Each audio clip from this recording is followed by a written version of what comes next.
అక్క అంబాసిడర్, నేను బెంజు, అది పోర్టబుల్.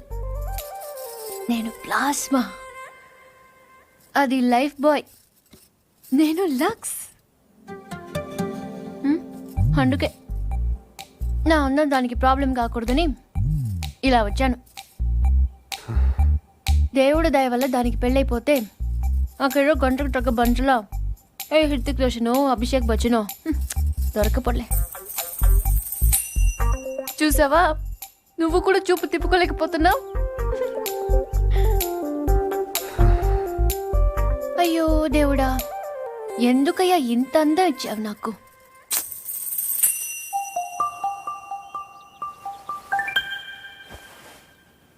బాధపడకు పూరి. మీ అమ్మ వాళ్ళందరూ అనవసరంగా భయపడుతున్నారు, కానీ నువ్వు అంత అందంగా ఏం లేవు.